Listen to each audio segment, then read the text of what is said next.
Bahan Persekutuan Perempuan Wilayah GKI Pondok Indah mengenal Injil Matius.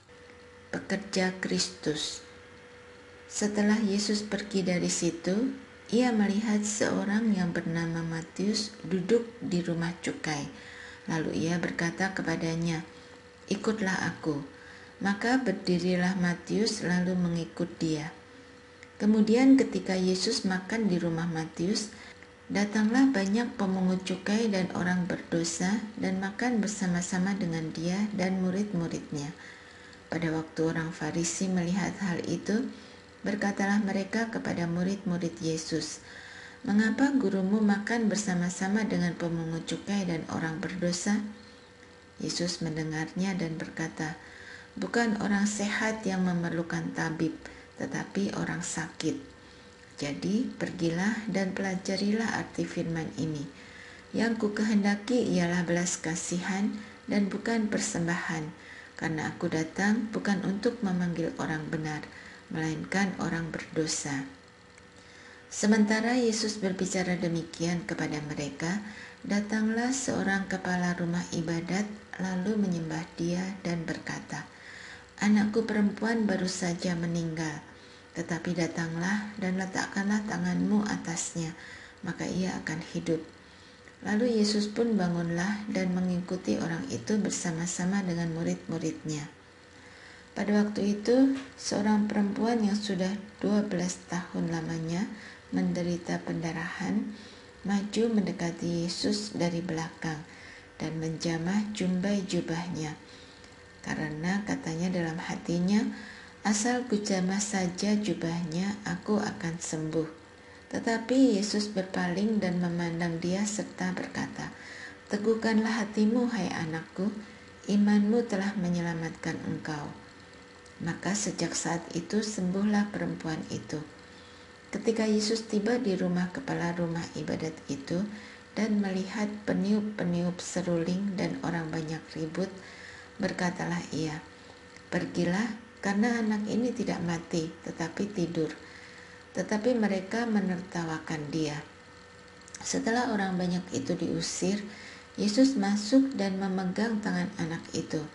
Lalu bangkitlah anak itu. Maka tersiarlah kabar tentang hal itu ke seluruh daerah itu. Dalam teks Matius 9 ayat 9 sampai 13 dan 18 sampai 26, kita diberikan gambaran tentang pelayanan Kristus sebagai pelayan di tengah-tengah umat manusia. Melalui perjumpaannya dengan Matius, pemungut cukai yang dianggap tidak suci, dan perjumpaannya dengan seorang perempuan yang menderita pendarahan selama 12 tahun. Yesus mengajar kita tentang sifat pelayanannya yang penuh belas kasih, pengampunan, dan kuasa. Kita dipanggil untuk menjadi pekerja Kristus yang mewartakan kabar baik dan memberikan pelayanan kepada mereka yang membutuhkan.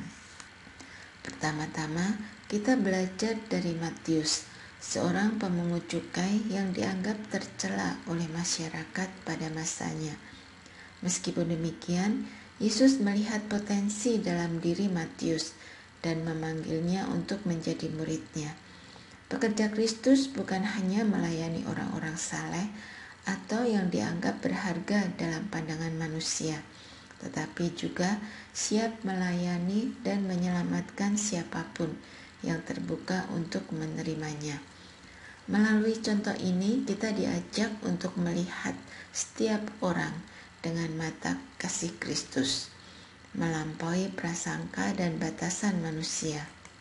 Kedua, kita menyaksikan kuasa penyembuhan Kristus melalui perjumpaannya dengan perempuan yang menderita pendarahan selama 12 tahun. Meskipun telah mencoba segala cara untuk sembuh, ia tidak berhasil.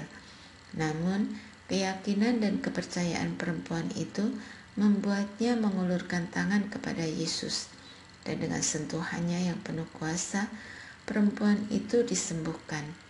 Sebagai pekerja Kristus, kita dipanggil untuk memiliki keyakinan yang teguh dalam kuasa penyembuhan Kristus dan menjadi perantaranya dalam memberikan penghibur penghiburan, penyembuhan, dan harapan kepada mereka yang sedang berjuang dalam kehidupan mereka.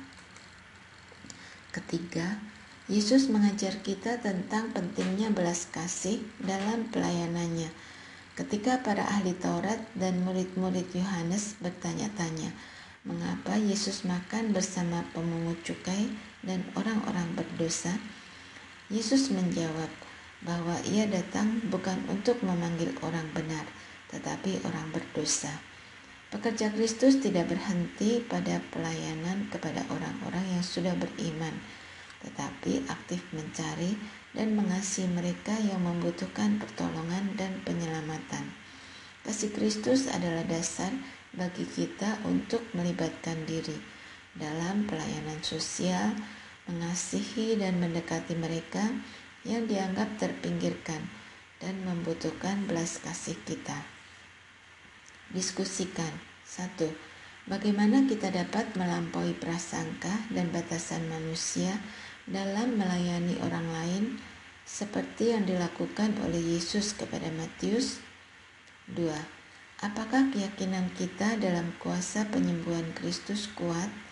Bagaimana kita dapat menjadi perantaranya dalam memberikan penghiburan dan harapan kepada mereka yang membutuhkan? 3. Bagaimana kita dapat menunjukkan belas kasih Kristus dalam pelayanan kita kepada mereka yang dianggap terpinggirkan dan membutuhkan? Saudara-saudaraku, marilah kita menjadi pekerja Kristus yang setia, melayani dengan belas kasih, pengampunan, dan kuasa-Nya. Melalui pelayanan kita, mari kita menjadi saluran berkat bagi mereka yang sedang mencari harapan dan penyembuhan dalam hidup mereka.